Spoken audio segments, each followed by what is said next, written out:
আজ মাধ্যমিক পরীক্ষা জীবনের একটা প্রথম বড় পরীক্ষা। আর সেই বড় পরীক্ষায় কিন্তু ঝিকিরা হাওড়া L3 রুটের বাস আমার ঠিক পেছনে দাঁড়িয়ে রয়েছে। সেই ঝিকিরা হাওড়া L3 রুটের বাসে কিন্তু পরীক্ষার্থীদের জন্য একটা সুখবর। যারা মাধ্যমিক পরীক্ষা দিচ্ছে, যতদিন মাধ্যমিক পরীক্ষা চলবে, এই ঝিকিরা হাওড়া বাস পরিষেবা সম্পূর্ণ তাদের জন্য, শুধুমাত্র পরীক্ষার্থীদের জন্য কিন্তু ফ্রি বাস পরিষেবা চালু করলো ঝিকিরা হাওড়া L3 বাস যে সিন্ডিকেট রয়েছে তাদের পক্ষ থেকে। জানানো হয়েছে যে ঝিকিরা হাওড়া L3 রুটের বাস মাধ্যমিক যারা পরীক্ষার্থী রয়েছে তাদের জন্য কিন্তু সম্পূর্ণ ফ্রি পরিষেবা তারা কিন্তু দেবে, তেমনটাই জানিয়েছে। এই গুরুত্বপূর্ণ আপডেট দেওয়ার জন্য এই মুহূর্তে লাইভ এলাম। এই মুহূর্তে রয়েছে ঝিকিরা হাওড়া যে বাস স্ট্যান্ড, যে নতুন বাস স্ট্যান্ড, সেই বারবাউন মোড়ে।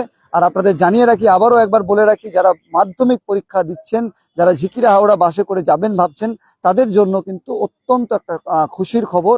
আপনাদের জন্য কিন্তু ঝিকিরা হাওড়া L3 রুটের যে বাস সংগঠন তারা কিন্তু যে সিদ্ধান্ত গ্রহণ করেছে, যে আপনারা দেখেছেন যে গাদিয়ারা বা এই যে গাববেরিয়া, এই যে গাদিয়ারায় যে বাস সিন্ডিকেট, তারাও কিন্তু সেই ঝিকিরা হাওড়ার তাদের মতো কিন্তু তারাও মাধ্যমিক পরীক্ষার্থীদের জন্য কিন্তু সম্পূর্ণ ফ্রি বাস পরিষেবা চালু করলো।